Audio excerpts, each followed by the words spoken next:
Welcome, freaks, to another episode of Puppet Masters and Castle Freaks, the world's leading pop culture podcast about the Charles Band extended universe. I am one of your hosts, Jared Hornbeck, and I am coming to you from the freak capital of the United States, Brooklyn, New York. Was actually just down in Coney Island about an hour ago, so hang in with the freaks as usual. And who is taking this ride with me today? Oh, well, this is Steve Guntley, containing the blood of all the saints. And this is the podcast. It's all about blood goblins, vampire sword fights, and, the tall man in a powdered wig, because this is a podcast about the movie Subspecies. That's right. We are going to talk about a classic Romanian-American co-production with big ol' weird vampires. And I'm glad you were able to survive your trip to Coney Island. I know the baseball furies were after you, and you were able to evade them at least. So that's a relief. I'm glad you made it back. Yeah, it was real touch and go there. But once we got to the orphans, I knew I was in the clear. Oh, yeah. See, that's good. That's a good sign. That's always a good sign. I'm excited to be getting into this movie, but first of all, I think we should start by checking in. What else are you castle freaking out about? What else are you trying to think of other puns here? I like it. What makes you feel like a real test tube babe from the year 2000? What am I castle freaking out about right now? I'll show you, my friend. So yesterday went to, listeners might know that I'm into collecting vinyl for horror movie scores, soundtracks, stuff like that. A lot of it is things that have been pressed and put out on Waxworks or Death Waltz, Mondo, stuff like that. And so I went to a record store in the West Village yesterday and I picked up a couple of things. One of them that I'm super excited about, I'll show you, I'll reveal it on air. I know this is wonderful radio, but is the double vinyl of Texas Chainsaw Massacre 2. Oh my God, that artwork is phenomenal. Listeners at home, look this up. It's the Texas Chainsaw Massacre 2 vinyl. Really gorgeous illustration on here. Yeah, and it's got an amazing gatefold on the inside here. It's colored, like splatter colored vinyl. Great artwork on the back as well. That looks tremendous. Super happy about picking that one up. It's Jerry Lambert's score, which I love. I also love the soundtrack. This isn't the soundtrack, this is the score. But speaking of another movie that I love, both the soundtrack and the score, another thing I picked up is the Claudio Simonetti Phenomena soundtrack on vinyl. Because if you know anything about me, you know I really love giallos, and whether it's Fulci or Argento or either of the Bavas, I really love those.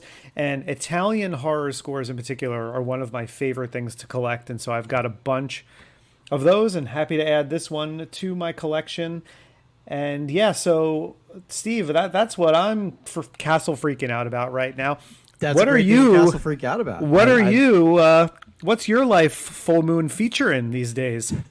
So I just got back from a week-long road trip from my home here in Austin, Texas, to Colorado, where I went up, visited my parents, saw some friends, got to go up to Denver and check out some stuff up there, which has all been really fun.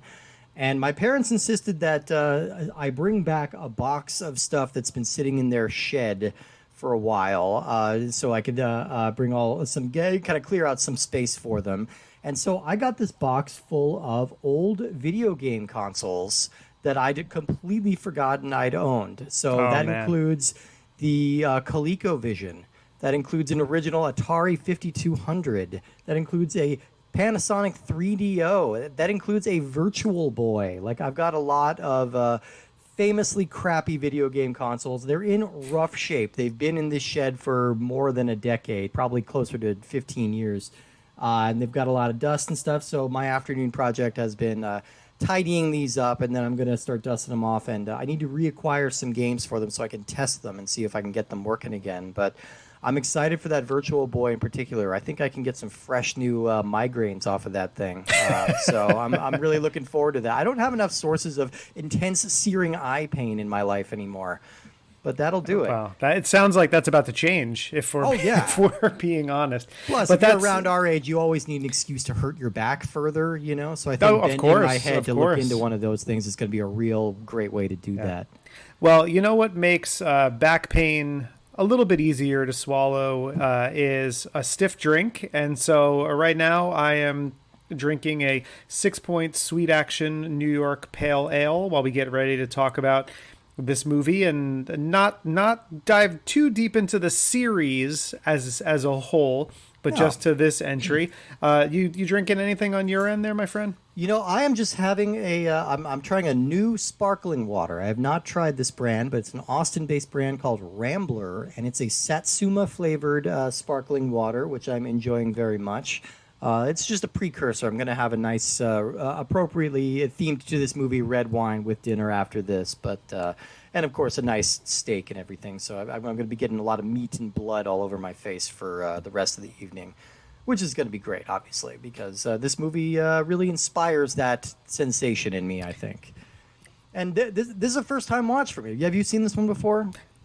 So we're talking about Subspecies from 1991, which was written by Jackson Barr and David Pabian, based on an idea by Charles Band. And we'll talk later about how that idea came about, because I really love the story of how this movie formed. Yeah. And directed by Ted Nicolau, who would actually... Kind of a secret MVP of the Full Moon universe, yeah. He really is. He really does a lot of heavy lifting. I had seen this movie once before we had a conversation about really getting serious and recording this show. And that was, I believe, on cable sometime about 30 years ago. Okay. And I didn't really remember it all that well. And then once we took this sort of undertaking on, I was like, okay, well, let me dive into Subspecies. Let me get a feel for the series. And I don't know, however long ago that was, maybe like a month or two ago, I've since seen them all, including Subspecies 5, which I saw in the theater last week for its one night only theatrical run, which was pretty fun. Yeah, it was really cool. We actually bumped up this episode in our roster because it is exceedingly rare that a full moon feature is going to get a theatrical release of any kind, even if it's just like a specialty engagement in Alamo Drafthouse. But that's exactly what happened with Subspecies 5. Kind of a long dormant series. I don't think there's been a new one in this series since like 99, somewhere around there. Yeah, I think it was 98, and then there was the offshoot Vampire Journals movie, which is somewhat connected, but not a sequel proper. Yeah, it's within kind of the spin-off. canon, but it is it is kind of a spin-off. And that one came out sometime after that, but it had been for Subspecies proper about 25 years. Yeah, it's pretty cool to see it come back. And like, there is just something encouraging about even having like sort of this is sort of the equivalent of like a Fathom Events or something like that. You know, this isn't like a massive mainstream rollout for this movie, but it makes you feel good about the future prospects of Full Moon as a company, that they're able to like garner some interest for a theatrical release. Yeah, and I'll tell you firsthand that like people were there and excited to see a Full Moon movie on the big screen. It was a decent crowd. Yeah. People were into it. Everybody stayed. There was a behind-the-scenes featurette by Charles Band and Ted Nicolau after the movie, and everybody stayed for that and watched it. And I think everyone just had positive feelings towards the fact that this got made. And you know, I'm assuming, Steve, that this was a first-time watch for you, which leads me to believe that the rest of the series are going to be first-time watches as well. Exactly. Yeah, I just watched this last night, so I haven't had time to do the full dive. Right, and I think this is a series that, for what it is well liked and revered by a lot of people, and so people were excited to see a Subspecies movie on the big screen. I was expecting to kind of go to a half-empty or three-quarter empty theater and sort of be hiding my face a little bit for being there, and that really wasn't the case at all. Everyone was game, and I had a fun time with that. Like any Full Moon movie, it's a flawed movie, we'll obviously, when we get to it as an Yeah. episode proper, we'll talk more about it. But I do think they take advantage of some ways that we can shoot cheap things now. And I think it looked really good. And there was a certain level of performance and production that really, especially after Evil Bong. I mean, Yeah. we had recorded the Evil Bong episode, and I think like a couple of days later, I saw this, and it's really night and day. It's a good palate comparatively. cleanser. Yeah, it's a good palate cleanser. Like, yeah, I was really, I found the movie okay. Like watching Subspecies 1, I'm like, all right, this is fine. There's a lot of really good stuff in here, and then there's a lot of pretty boring stuff in here. But just the process of researching this was so fun to me because I never would have thought that I'd be sitting here talking about the Christmas Revolution, like in relation to a B-movie vampire thing. But like I kind of went a little deep on the research here because this is kind of a noteworthy movie both for cinema in the sense that this is the first American film ever shot in Romania, which is kind of a big deal. But it's also kind of noteworthy for Full Moon because the Romanian years were sort of an important part of their development. You know, a lot of the time, you know, Empire kind of found their headquarters in Italy in Dino De Laurentiis' old studio.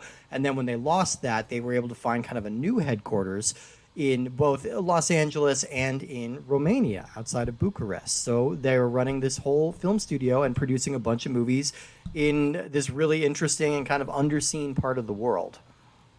Yeah, I think, you know, whether or not these guys wanted to find a cheap place to shoot and have a vacation in an old Gothic feeling part of a ancient country like that, that's debatable what their intentions were, but they were able to use the Romanian setting, I thought, really well. There is a consistency of location and of tone and mood and design. And so we'll talk obviously about all the different aspects of this movie, but Ted Nicolau being the person who directed all of the movies gives you a similar feel for it. Yeah. And then Vlad Panescu was the DP, and this really looks like a movie. Like they benefited from having these gorgeous locations to shoot in. It just made everything look so much more expensive and so much more official because it starts and you're watching it and it's not a miniature castle. It's not an establishing shot of a miniature. This is like a real deal castle that they're shooting in and around. And I think the movie looks really nice for a lot of it, especially, again, like I said, compared to what we've been subjecting ourselves to a little bit with later Full Moon.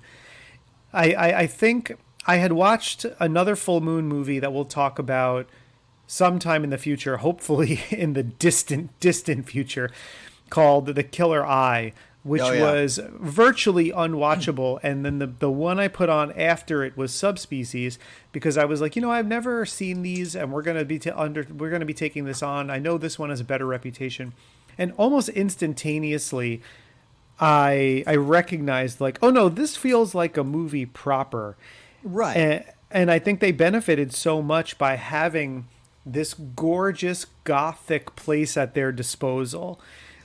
And I want to go into, if you'll indulge me a little bit, I need to dig back a little bit deeper and give listeners a little bit of context for what it was like to film in this place at this time.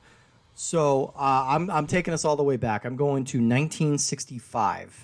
All right, and that's when a guy by the name of Nicolae Ceausescu took power in Romania. You may know that name and his reputation as a horrible autocratic dictator who basically ruined the entire country. He ruled there from 1965 to 1989. And during a prolonged period of excessive spending, he more than tripled Romania's national or international debt between 1977 and 1981. That's more than it went from $3 billion to $10 billion in 4 years. That's insane. So in order to repay all of his nation's debts, Ceausescu implemented these incredibly harsh austerity methods that drove the entire nation into some of the worst poverty in all of Europe. Infant mortality rates were actually the worst in all of Europe. So was starvation, so was disease. Like Romania became a third world country essentially overnight.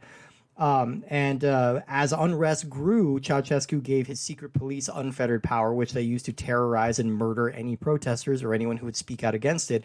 And in the meantime, Ceausescu and his wife continued to live this very ostentatious lifestyle, spending extravagantly and setting up this real cult of personality through all these like very Trump-like rallies where they tried to get people on their side.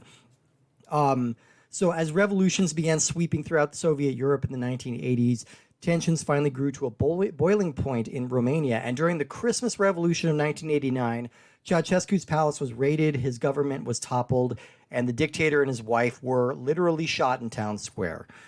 And from that point, I'm going into all of this because you need to know that all of this happened 3 months before Charles Band and his crew decided to come into Romania to set up a film studio. So everything was cleaned up, right? Like everything. Oh, yeah, no, 3 months is plenty of time. Totally smooth, totally easy. So call him an entrepreneur, call him an opportunist, call him both, whatever it was. Band saw the potential to move into Romania at this time when it was leaving the Soviet Union. They were promising to set up a constitutional democracy, and the value of living there was dirt cheap compared to the American dollar. So you could really kind of stretch these low budgets a really long way. So this is the atmosphere where Charles Band and his crew come into Romania to film Subspecies. It's 1990, and this is the first ever American film shot in the country, like we mentioned. It marked the beginning of a long production partnership between Full Moon and Castel Films, which is a Romanian production company headed up by the aforementioned Vlad Paunescu. Now, Paunescu is actually an important figure in the Romanian Revolution. Charles Band detailed this in his book because he was a documentarian, and he was the one who went into Ceausescu's palace and filmed all of the hoarded wealth that he had been keeping. And when footage of this got out, that's kind of what sparked the outrage that led to the revolution. And it's one of many factors, obviously. None of this is very simple or clean cut. But either way, it's fair to say that Vlad Paunescu had an important role to play in Romanian history. So Band was originally attached to direct this movie, but he decided to delegate it to his longtime editor and close friend Ted Nicolau, who we had mentioned.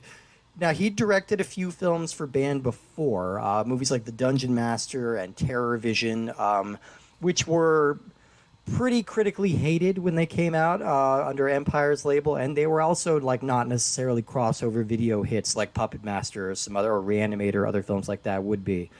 So, Nicolau took this as a challenge because he wanted to do something with a little bit more of a serious and epic tone, and he was going to be shooting it in this very unstable part of the world. Now, Nicolau would eventually end up shooting all 5 Subspecies movies and the spin-off Vampire Journals, like you mentioned. And so this definitely became like his baby.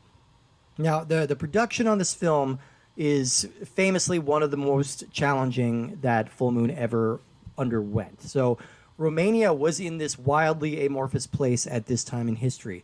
The old government had been toppled, but the new one hadn't really been solidified. There was still a lot of argument about what sort of shape that was going to take.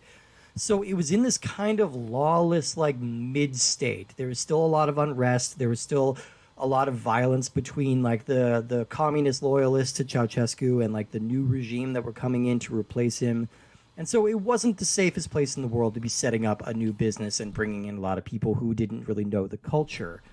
When they started shooting and when they started hiring crew for this, most of the crew did not speak English, and they weren't able to hire a reliable interpreter. So there were a lot of breakdowns in communication between Nicolau and the Romanian staff. The American crew really struggled with the very austere environment. They had lack of access to basic comforts, and that led to a lot of tension on the set. I think there's a great tidbit from Vlad Paunescu in the Dave J book, It Came from the Video Aisle, where women were requesting tampons and then being confused when they were just being handed big wads of loose cotton. Like, that's the kind of environment they had to deal with. And there's a joke early in this movie where they talk about a car. They're getting into a Romanian car, and the woman says, "Oh yeah, it's made of cardboard." And now I assume that was a joke. Oh, That you was weren't not you a didn't joke. know about the Trabant? I did not know about the Trabant, which was, not, so to clear up some rumors about this car. Not all of them were made of cardboard. A lot of them were made of like a very cheap kind of plastic material, but there absolutely are some that were made out of heavily condensed cardboard that could erode in the rain.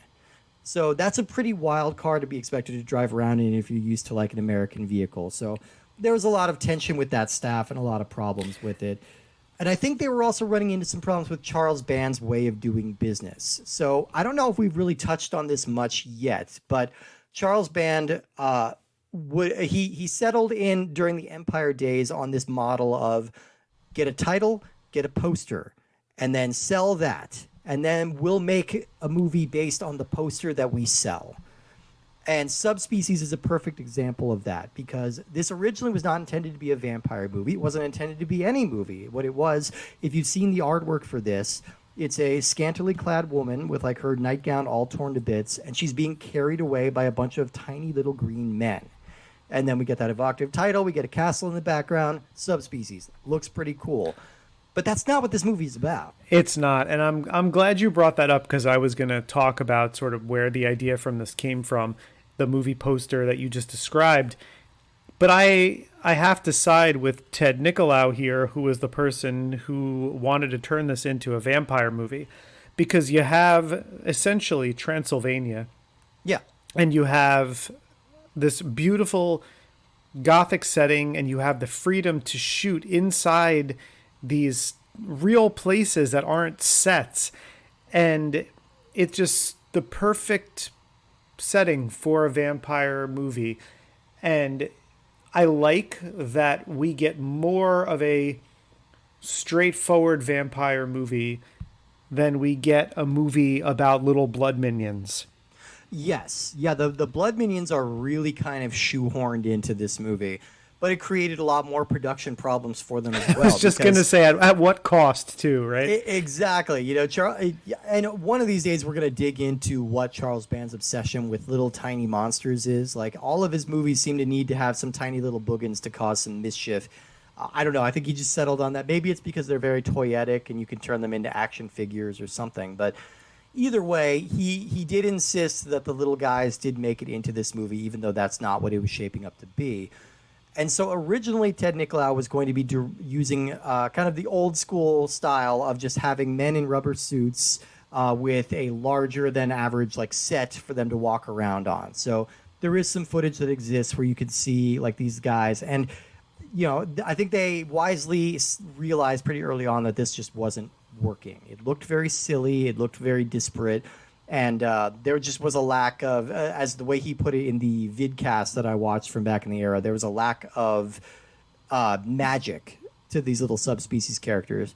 And so they brought in a guy named Dave Allen. We touched on him very briefly in the Puppet Master episode, but Dave Allen is fucking awesome. He was a protege of Ray Harryhausen, and he's like this really amazing like stop motion special effects animator. And he's worked on dozens of full moon projects, but also tons of mainstream films, including, but not limited to, Ghostbusters 2. Ever heard of it? Willow, Q, The Stuff, The Hunger, Young Sherlock Holmes, and he won an Oscar for that one. Batteries Not Included, Honey, I Shrunk the Kids, and then most of the Puppet Master, Subspecies, and Oblivion movies, which are kind of known for having some of the best animation in the full moon catalog. So Dave Allen was brought in to do like a mixture of stop motion animation and these rod puppets. And stop motion looks a little clunky in this. I think the rod puppets look kind of awesome.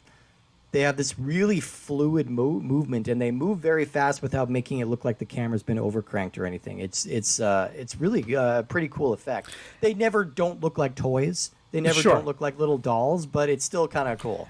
It is, and there's a charm to rod puppets and stop motion that I don't care if it looks like shit. I like it. It's always welcome for me to see practical effects of that kind being used. I really enjoy them. even if they're hokey, even if they're cheesy, even if they're dated. I don't mind. Like in the opening scene of this movie, when we really get the first look at these minions, yeah, I mean, it is an incredibly dated effect, and I could understand somebody's initial reaction being snickering or laughing at it, because it is sort of jarring when you first see it. But I love stop motion, and I will say they continue to use it in some capacity in some of the other movies in the franchise, and I think it looks better in subsequent films. Okay, all right, that's good to know. From what I read, the subspecies themselves become less and less a part of this franchise as it goes on, because they settled on a more interesting kind of gothic story. But for all the hardships that they had making this movie, all the challenges, all the problems, like there were some benefits to shooting in Romania during this time. For one, basically no oversight. You didn't need to get permits to shoot anywhere. So they had free reign of these really lush, beautiful forests and these incredible ruins and castles. And like you said, like that just really lends this movie an incredible amount of like verisimilitude and authenticity. Like there's something about like a story that there are tons of movies that are shot in Romania, but they're always substituting for something else. Just like Vancouver is like playing every West Coast city, Romania kind of plays every Eastern European country. Unless it's part of the plot, like both of our mutual favorite movies of last year was Shudder's Watcher. Yeah, absolutely. Yeah, exactly. And that's another one of the few recent ones that actually is set in Bucharest and takes place there. But like I think that authenticity really shines through in what I think is the best scene in the movie, and kind of the best scene in any of the movies we've watched so far. And that's this really incredible, like, traditional mask parade that's going through a graveyard. Like, it's so surreal. It feels like it's kind of like, I think it came from the video aisle that compared it to a Jodorowsky shot. And I think that's really 100% Jodorowsky vibes. And it also gave me like, I'm watching it and it's, some of the stuff I watched, there's like 5 actors, there's no extras, there's one set reused. Here, they're location shooting and there's extras and they have props and it looks like a movie, and it almost reminded me of the opening scene of Godfather 2. Yeah, it's something. I just was like all of a sudden like wrapped in attention. I'm just like, holy shit, where did this come from? Like, this is so cool. You get these really incredible shots like that, and it really makes it seem like this was the right choice to shoot in this area and at this time. Because, like, that being said, like, there are these really cool moments here, but overall, I found this movie pretty slow. Like, this is, maybe you'll disagree with me here, but I think this is Full Moon flirting with class. This is them threatening to go all highbrow on us, because it's very much a gothic horror with a romantic tinge. It's a lot of, like, castles and full moons and soliloquies and things like that. It's not all the usual blood and gore and TNA that we've kind of gotten used to. There are, of course, hints of that because you can't have a full moon feature without some of it. But it's trying for something a little bit more legitimate than I think other movies so far have been, which is all well and good. But when you're trying to do something high class with a low class budget, you get that tension there. And sometimes the result is something pretty silly, which I think the principal silliest thing in this entire movie is also kind of the most enduring thing in this movie, and that's the character of Radu. Before we talk about Radu as a character, Steve, yes. I want to pose a question to you. Okay. Do you ever think of any other person besides Robert Englund when someone says Freddy Krueger? No. I'm one of those who defends the Jackie Earle Haley performance in the reboot, but no, I don't think. It's still Robert Englund. I think there is a consistency of character that is really important, and it's one of the things that makes this franchise and series work. You have Anders Hove, who plays Radu in all of the movies. Uh-huh. And to me, it gives it a very specific feel.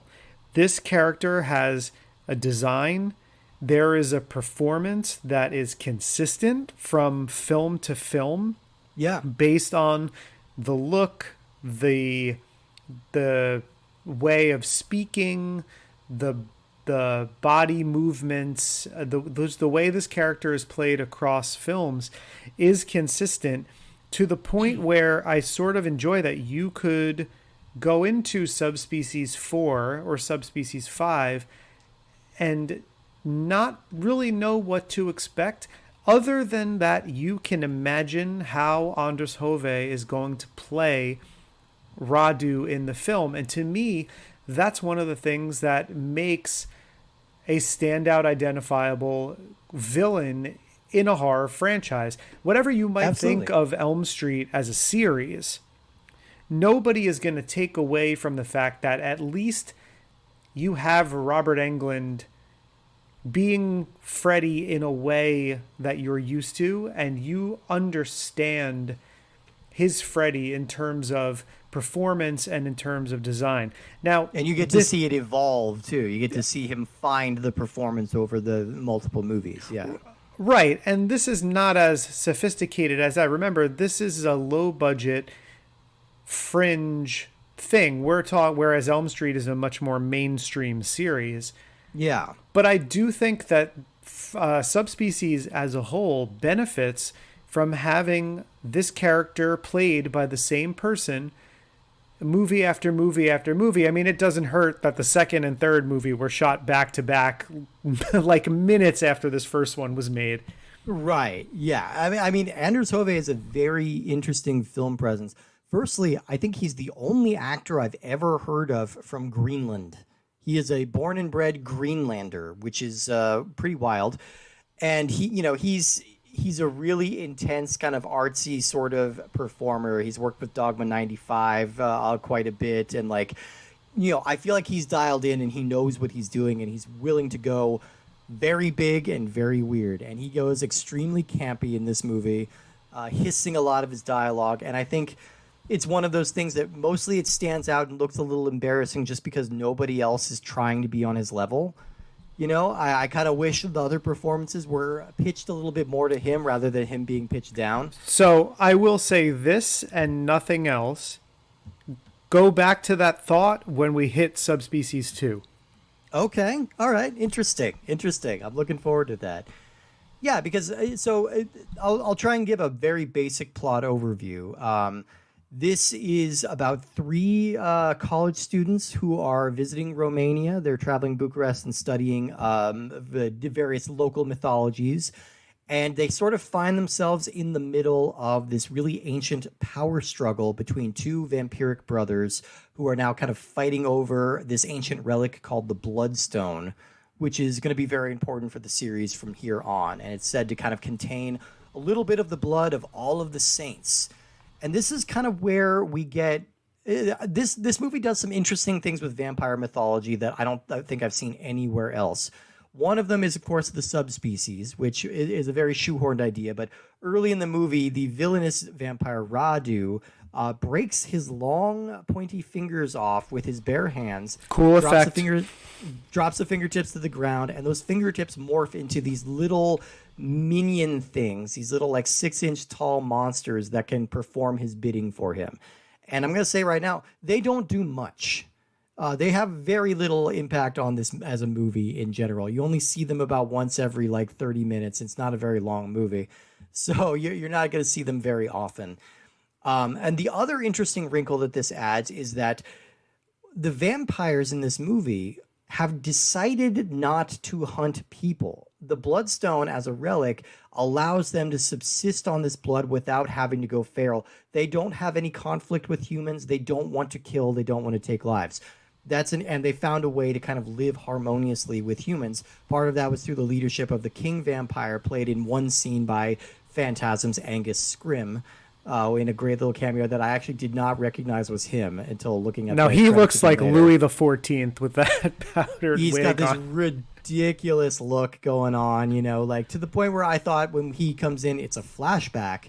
But then we cut back to 1991 where they find his body in real time. It's like, oh, that happened last night. That didn't happen in 1652. That happened Tuesday. It's very silly, but he's a welcome presence, obviously. He is. It's great to have him for even that one shot. So yeah, the two main vampire characters here are Radu, who we have mentioned, played by Anders Hove, and Stefan, who is played by a soap opera actor named Michael Watson. And then the main girl here is Laura Mae Tate playing Michelle. Now, Laura Mae Tate, very beautiful, very striking performer. But the first thing that my girlfriend said when we were watching this movie together, when Michael Watson comes on screen, she's like, "Oh, he has the exact same haircut as the girl." And then to make that even funnier, looking up on IMDb, if you look up Michael Watson's profile on IMDb, the picture is of Laura Mae Tate.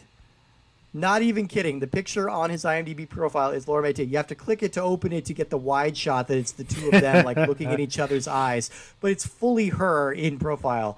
I just thought that was really funny. That's really funny. And I like the fact that Michael Watson was cast first in this movie, and he was an actor on General Hospital, and it was him that got them to consider Anders Hove for the role of Radu. And I think that's important because I think for this level of camp, of something that you're going to do where you're going to take this romantic vampire story, I think aside from it probably being the cheapest option, I think it's really smart to cast soap opera actors. Yeah. Because I think this is a group of people who know how to play things big, and they understand the heightened drama and romanticism that you kind of need to play this. This is almost the type of thing where you can't really play it super straight. No, and the other important skill that they have in their subset is that they can shoot quickly. They're accustomed, soap operas will shoot like 5 episodes a week, with 60-page scripts. You need to learn how to turn these things around quickly and work efficiently, and I think that's what soap opera actors can do. I think outside of Radu, none of these performances really pop. Like I said, Laura Tate is memorable just because she's a really striking film presence, but she does not come back to the series. Looks like she retired from acting in 1994 entirely. Not the most dynamic actress necessarily, but she's definitely interesting. And the two other girls don't really make an impression either. Yeah, and you're right, she does disappear from the series. And again, not to hearken too much back to this, but I will, because I will just come right out and say this. We'll do an episode on it. I really like Subspecies 2. Okay, I'm excited for that. And the actress who replaces her as Michelle, Denise Duff, is much more commanding and much more of a presence and a better foil for Anders Hove, and she would go on to reprise the character in 2 and 3, and then again in 5, which we just saw. Oh, cool! She doesn't come. That's cool that she comes back. That's nice. Yeah, no. So I mean, I when the movie's getting into its like soap opera-y phase, then I'm kind of tuning out. These two actors don't really have a whole lot of chemistry, so like the romantic subplot didn't really pop for me.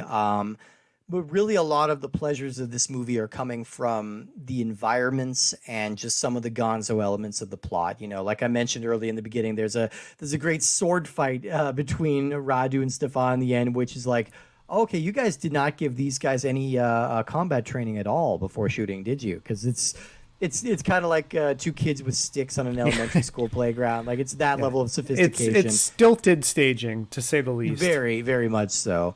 But and I felt like the movie kind of meandered from point to point, like, and sometimes it just like repeated footage. Like, we got to see the Michelle or the Lillian character getting attacked twice. And it was the same image, and it seemed like they might have forgotten that they already put it in the movie. Man, it was just that good. You got to bring it back. So nice they shot it twice. Yeah, and that, so I found that stuff a little dull. But, like, overall, I think this movie has, like, this kind of weird energy to it, and it's, like, it's pretty beautiful to look at by these full moon standards. Like, it's pretty pretty cool. And like Radu, like for all his over the top campiness and like really silly looking long fingers, like he's a memorable character. I mean, I definitely wonder if Joss Whedon didn't watch this movie for some of his early Buffy designs. Because there's definitely they've got the ridged foreheads and some of the similar kind of coloring and facial modeling. So like overall, like it didn't really strike me particularly hard, but I found a lot of the individual elements of this really interesting. Yeah, and I think that that's sort of how I feel about the series in a lot of ways. That, like you said before, they're flirting with class, and they have some pretty good ideas here. The execution is not always successful, but you can see sort of the genesis of something here. Like we have an idea, we have a location, we've got enough of something on our hands here, and I do think that they will use it to even better effect in the next few movies. So yeah. This is and one again, of those. Like this has the individual best thing I've seen in one of these movies, in that mask parade sequence, which, yeah, we said Jodorowsky. I'm also going to throw out Mondo Kane. It's a little bit of that kind of energy. It feels like this really bizarre documentary of this really strange human behavior, and it gives this movie this really surreal sort of energy that I really appreciated. So, one thing that I want to talk about that we didn't really touch on yet, that I think this film has working in its favor, similarly to the Puppet Master theme, which was composed by Richard Band and really sets the tone nicely for a movie about killer puppets and freak shows and carnivals, etc. I think this is a terrific score. Yeah, and I think the main theme minimalist. from it.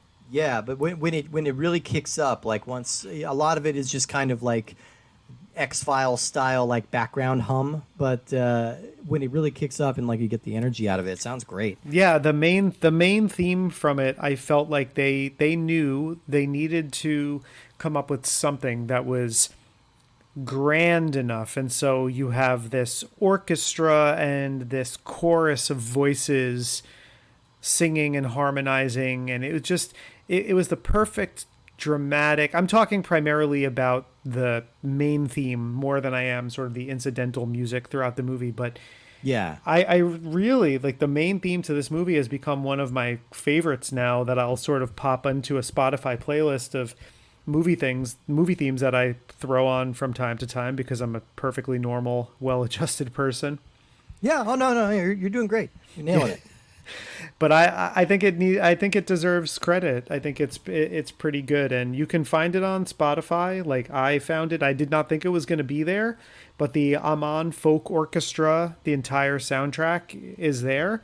And so to pump myself up on my way back from my errands before, when I knew we were going to be recording, I threw that main theme on for 3 minutes, just enjoying myself listening to that. But I feel like I understand watching this why this is a series that has fans, because I do think there are some interesting things that Charles Band and Olive Full Moon and Ted Nicolau and anyone else involved in the making of this movie do that separate it from your typical vampire fare. And I appreciate that about it.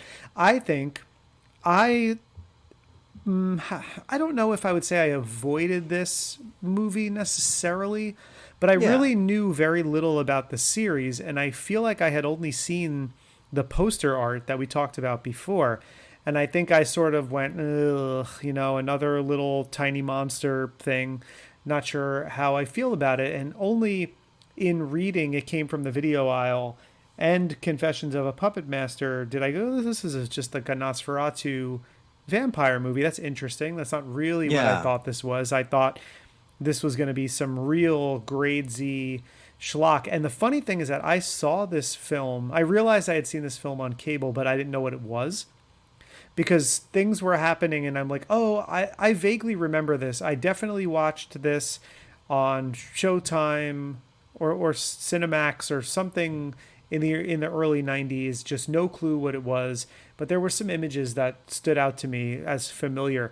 But I think since then, whenever people would mention it in the name short list of franchises, even within Full Moon, having conversations about Full Moon, someone would say Subspecies, and I'd be like, that is a series that I just do not know at all. And I think I avoided it because based on the cover art of the first movie, I thought it was another Munchies, another Ghoulies, another Hobgoblins or something like that. I really didn't know that we were getting this romantic, gothic vampire movie with a touch of class. And I think that's made me more forgiving of it, because as I dove into the series, that and watching it immediately after some legitimately unwatchable late stage Full Moon stuff, right, I was sort of just like, I'm down. I'm into this. I like what they're doing. I'm with you. I feel like this is one that's going to grow. Maybe it's because some of the movies are worse than others, but also I think, the shooting conditions are going to improve around these movies as they go on. Ted Nicolau is going to get a little more confident as a director as they go on. So I'm excited to see where this series goes, and I'm definitely it's piqued my interest, and I love a lot of the stuff that they have in here. Yeah. So I wanted to drop something on you, and you can veto this, but I'm just thinking we haven't talked about this before recording. All right, lay it on me.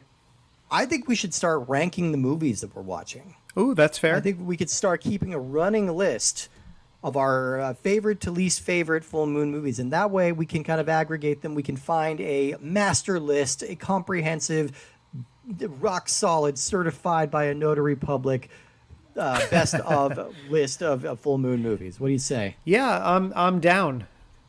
All right, we've got 4 movies so far, and I feel like we're going to be pretty similar so far. So I will say that given that we've only covered a handful of the movies so far, I don't know. I don't know how similar we're going to be, because I'm a little bit worried ranking already 1 through 4 when at least I think we could probably agree on our least favorite, right? We can 100% agree which one is 4th of 4. I think we absolutely Gandhi. What was it doing here? Did not have anything to do with Full Moon at all. Don't know why I watched it. I felt a little misled. No, it's Evil Bong. Evil Bong is the bottom of the pile here. But by a pretty hefty margin so far. I think as we go on, the ones that we enjoy and go to bat for are that list is gonna separate itself. Yeah, more for sure. More so, because I feel generally pretty similarly about Puppet Master 1, Trancers, and Subspecies. Okay. I think, and I will say this only because I know where my allegiances lie when we get into Subspecies as a full series. So I will rank. All right, I'll go first. I'm going to go so far. I think the number 1 of our first 4 would be Trancers. Okay.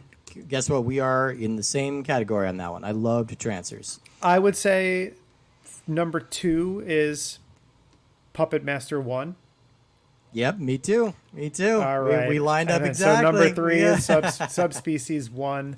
But those two especially very close together. I don't think one is head and shoulders better than the other. I'm ranking simply to so that I meet the criteria. But I think as we get more movies and more sequels and more franchises in there, the top of the cream of the crop will rise, I think, and there'll be more of a difference between them. I sort of view Trancers, Puppet Master 1, and Subspecies 1 are all sort of at least approaching the same tier.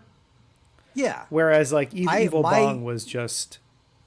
My prediction is that just by sheer volume, I think the Puppet Master movies are going to overstay their welcome. That's my prediction, because there's 14 of these things. There's a crazy amount of Puppet Master content, whereas there's 5 Subspecies and a spin-off, and then 6 Trancers movies, and that's it. Right. And if any of our listeners are like, oh, well, they already have an idea about where... No, I'll be honest with you.